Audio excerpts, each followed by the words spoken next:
तारीख 5 अक्टूबर 1988 रात के 9 बजे। दूरदर्शन न्यूज पर एंकर खबर बताता है, सलमान रश्दी की सैटेनिक वर्सेस को भारत में बैन कर दिया गया है। ये खबर एक किताब के बैन को लेकर थी जिसे सलमान रश्दी नाम के लेखक ने लिखा था, और भारत पूरे विश्व में इस किताब को बैन करने वाला पहला देश बना था। इस किताब को पब्लिश हुए महज 10 दिन ही हुए थे, लेकिन इस किताब ने भारत में उथल पुथल मचा दी थी। तब भारत में राजीव गांधी की सरकार थी। चौराहों पर किताबों के पन्ने फूके जा रहे थे। रश्दी को मारने की धमकियां मिल रही थी। यहाँ तक कि उस समय में ईरान के सुप्रीम लीडर अयतुल्लाह खेमनेई ने रश्दी के खिलाफ फतवा तक जारी कर दिया था। रश्दी की किताब के पब्लिशर्स पेंगुइन वाइकिंग के लंदन दफ्तर के बाहर पुलिस तैनात कर दी गई थी, जबकि न्यूयॉर्क दफ्तर को भी धमकियां मिल रही थी। इसी किताब में रश्दी पर पैगंबर मोहम्मद के अपमान का आरोप लगाया गया था। सलमान रश्दी आज ही के दिन यानी 19 जून को अपना 77वां जन्मदिन मना रहे हैं। कौन है सलमान रश्दी? क्या उनकी किताब से जुड़ा विवाद अब भी खत्म हो चुका है? क्या भारत में रश्दी की किताब के बैन के बाद भी उसे बेचा गया था? और क्यों सलमान रश्दी की उसी विवादित किताब को ब्रिटेन में सराहना मिली? इन्हीं सारी बातों को विस्तार से बताएंगे इस वीडियो में। नमस्कार, मेरा नाम है रिया शर्मा और आप देख रहे हैं TV9 डिजिटल। आजादी और बंटवारे के साल 1947 में 19 जून को मुंबई में कश्मीरी मुसलमान परिवार में इनका जन्म हुआ। वहीं इनकी स्कूलिंग हुई और 14 साल की उम्र में ये ब्रिटेन में पढ़ाई करने चले गए। वहां इन्होंने कैम्ब्रिज के किंग्स कॉलेज से आर्ट्स में ग्रेजुएशन किया। रश्दी को शुरुआत से ही लिखने का शौक था। शुरुआत में उन्होंने एक कॉपीराइटर के तौर पर एक एड एजेंसी में काम किया, जिसके बाद उन्होंने साइंस फिक्शन पर भी एक किताब लिखी थी। इसका नाम था ग्रिम्स। लेकिन जिस किताब से रश्दी को एक पहचान मिली थी वो किताब थी मिडनाइट चिल्ड्रन। 1981 में आई इस किताब में 1915 से लेकर 1977 तक के भारत को चित्रित किया गया है। हालांकि पूरी असल कहानी 1947 से लेकर 1977 के बीच चलती है। भारत की स्वतंत्रता, उस दशक का इतिहास, उन सारी चीजों को इस किताब में लिखा गया है, और इसी किताब के लिए उन्हें 1981 में बुकर्स प्राइज से भी नवाजा गया था। भारत में भी इस किताब को खूब पसंद किया गया और भारत में सलमान रश्दी को पढ़ने वालों की तादाद भी बढ़ने लगी थी। लेकिन रश्दी विवादों में तब फंसे जब 1988 में उनकी किताब the satanic versus I. Rushdie की उस किताब का विरोध कई चीजों को लेकर था, लेकिन 2 वैश्य किरदारों को लेकर यह खास विरोध हुआ। इनका नाम पैगंबर मोहम्मद की 2 पत्नियों के नाम पर था। रश्दी ने BBC को दिए एक इंटरव्यू में तब कहा था कि हम कहानियों में वो चीजें लिखते हैं जो वास्तविकता में नहीं होती, जैसे कि घोड़े का उड़ना। ये काल्पनिक चीजें हैं और जो हमारे मन में चलती हैं लेकिन वास्तव में नहीं होती हैं। द सैटेनिक वर्सेस के प्रकाशित होने के बाद दुनिया भर में इसके खिलाफ विरोध प्रदर्शन में 59 लोग मारे गए। इसमें इस किताब को अलग अलग भाषाओं में अनुवाद करने वाले कुछ अनुवादक भी शामिल हैं। लेकिन जैसे ही ये किताब मार्केट में आई तब भारत ने 1 महीने के अंदर ही इस पर बैन लगा दिया था। अब आपको ये भी बता देते हैं कि भारत में किस तरीके से इस पर बैन लगा था। दरअसल उस समय राजीव गांधी की सरकार थी और तब भारत के वित्त मंत्रालय द्वारा इस किताब को बैन किया गया था। किताब के आयात पर तो प्रतिबंध लगा था, लेकिन इसे रखना अपराध नहीं था। इसके बाद पाकिस्तान और बाकी इस्लामी देशों ने भी इस पर प्रतिबंध लगा दिया था। लेकिन प्रतिबंध लगने के बाद भी अगले कुछ दिनों में इसकी 300 कॉपीज एक कार बूट से बिकी थी। दक्षिण अफ्रीका में भी इस पर प्रतिबंध लगा था। इस किताब के भारत में बैन होने के बाद सलमान रश्दी ने राजीव गांधी को एक चिट्ठी भी लिखी थी। उन्होंने इस चिट्ठी में लिखा था, प्रिय राजीव गांधी, 5 अक्टूबर को भारतीय वित्त मंत्रालय ने इंडियन कस्टम एक्ट की धारा 11 के तहत मेरी किताब द सैटेनिक वर्सेस पर बैन लगाने की घोषणा की। दुनिया भर में कई लोगों को यह अजीब लगा कि ये वित्त मंत्रालय है जिसे ये तय करने का अधिकार है कि भारतीय लोग क्या पढ़ेंगे और क्या नहीं। लेकिन इसे बीत जाने दीजिए, क्योंकि इस बैन के बारे में जानकारी मिलने के बाद एक और अजीब बयान सामने आया है। इस बयान में भारत की ओर से कहा गया था कि इस बैन से रश्दी की योग्यता पर कोई असर नहीं पड़ेगा।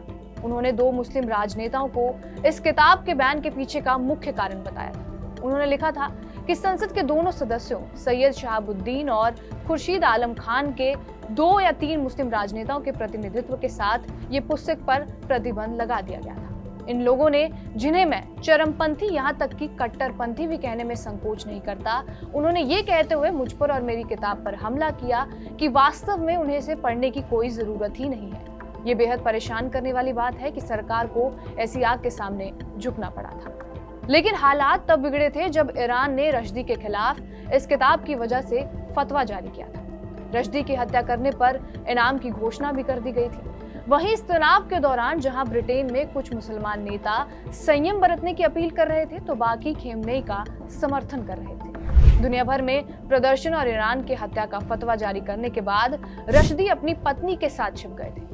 उन्होंने मुसलमानों को आहत करने के लिए गहरी संवेदना जाहिर करते हुए माफी मांग ली थी। इसके बावजूद अयातुल्लाह ने दोबारा उनकी हत्या का फतवा जारी किया था। यहाँ तक कि किताब के ट्रांसलेटर्स की भी हत्या कर दी गई थी। इसी किताब को जापानी में ट्रांसलेट करने वाले ट्रांसलेटर हिताशी इगाराशी को भी 1991 में मार दिया गया था। अच्छी किताबें पढ़ने, अच्छी फिल्में देखने की संस्कृति ईरान में हमेशा से रही है, लेकिन खेमनेई के फतवा जारी करने के बाद इस किताब की वजह से पूरा खेल बदल गया। इससे पहले ही रश्दी की किताब शेम ईरान में खूब पढ़ी गई थी। 1989 में फतवा जारी होने के बाद ही वो 10 साल तक ब्रिटेन में अपनी पत्नी, घर परिवार के साथ छिप कर रहे थे। वो बताते हैं कि ये उनके लिए बहुत डरावना समय था और उन्हें अपने साथ अपने परिवार के लिए भी डर लगा रहा था। वो कहते हैं कि मेरा ध्यान बटा हुआ था और कुछ समझ नहीं आ रहा था कि क्या करूं। जब उनसे धर्म को लेकर सवाल किया गया कि क्या आप धर्म में विश्वास करते हैं, तो वो कहते हैं कि मेरे लिए भगवान में विश्वास कुछ उसी तरह से है जैसे कि मिडनाइट चिल्ड्रंस के एक पात्र जो कि दादाजी हैं, जैसा उनके लिए था। वो ईश्वर के अस्तित्व में अपना विश्वास खो रहे हैं और उनका कहना था कि उनके अंदर जहां भगवान हुआ करते थे वहां एक छेद हो गया है। उनका मानना था कि उनके साथ भी कुछ ऐसा ही हुआ है। वो पहले धार्मिक हुआ करते थे जब वो छोटे थे, लेकिन उनके मन में कई सवाल भी उठते रहते थे। समय बीतता गया और अब रश्दी को ऐसा लग रहा था कि उन पर मंडरा रहा खतरा टल चुका है, लेकिन ऐसा हुआ नहीं था। पहले 2007 में जयपुर में वो एक साहित्यिक प्रोग्राम के लिए भारत में आने वाले थे, लेकिन मुसलमानों के विरोध की वजह से उन्हें अपना भारत आना कैंसिल करना पड़ा। इसके बाद साल 2022 में उन पर जानलेवा हमला हुआ। अगस्त 2022 में सलमान न्यूयॉर्क के एक संस्थान में लेक्चर देने वाले थे। तभी दर्शकों के बीच से एक तेज हमलावर सीढ़ियों पर दौड़ते हुए आया और उनके गले और पेट पर 12 जगह हमला किया। वो बताते हैं कि पहले उन्हें लगा था कि उन्हें मुक्का मारा गया है, लेकिन बाद में उन्हें खून नजर आया था। उनकी आंख पर भी वार किया गया था और वो बताते हैं कि उनकी एक आंख एक उबले हुए अंडे की तरह बाहर आ गई थी और उन्हें कुछ दिखाई नहीं दे रहा था। जिसके बाद उन्हें हेलीकॉप्टर से अस्पताल ले जाया गया था। उनका 6 हफ्ते तक इलाज किया गया था। वो बताते हैं कि उन्हें अपने कार्यक्रम से 2 दिन पहले हमले के बारे में एक बुरा सपना आया था और इसके बाद वो उस कार्यक्रम में जाना नहीं चाहते थे। उन्होंने सोचा कि ये तो एक सपना है और वो जाएंगे। सभी लोगों ने टिकट खरीद लिए थे और उन्होंने कहा कि उन्हें वहां जाना चाहिए था और अपनी आंख का खोना अभी भी उन्हें परेशान करता है। हाल ही में उनके हमलावर को लेकर भी एक खबर सामने आई है। लेखक सलमान रश्दी पर बार बार चाकू से वार करने के आरोपी न्यू जर्सी के व्यक्ति को याचिका समझौते में कोई दिलचस्पी नहीं है, जिससे राज्य जेल में उसका समय कम हो जाएगा, लेकिन आतंकवाद से संबंधित एक अलग आरोप में उसे संघीय जेल में डाल दिया जाएगा। 26 वर्षीय हादी मातर चोटाकुआ काउंटी कोर्ट में चुपचाप बैठे रहे क्योंकि वकीलों ने एक प्रस्ताव की रूपरेखा उनके लिए तैयार की थी, जिसके बारे में उन्होंने कहा कि ये प्रस्ताव राज्य और संघीय के बीच तैयार किया गया था। पिछले कई महीनों में रश्दी ने इस पर सहमति जताई थी। इस हमलावर का ईरान से कोई ताल्लुक नहीं निकला था, लेकिन इसने रश्दी का एक वीडियो देखा था और ये कहा था कि मुझे कपटी लोग पसंद नहीं। इसके अलावा इंदिरा गांधी के साथ भी ये विवादों में रह चुके हैं। इन्हीं की बुक मिडनाइट चिल्ड्रंस में एक लाइन ऐसी थी जिसमें ये कहा गया था कि संजय गांधी इंदिरा गांधी को राजीव गांधी की मौत का दोषी मानते हैं। हालांकि इसके बाद इन पर डेफेमेशन केस किया गया और इंदिरा गांधी ये केस जीत गई थी। बहरहाल आपको ये वीडियो कैसा लगा हमें कमेंट बॉक्स में जरूर बताएं। बाकी देश और दुनिया की तमाम बड़ी खबरों के लिए बने रहिए हमारे साथ TV9 डिजिटल पर।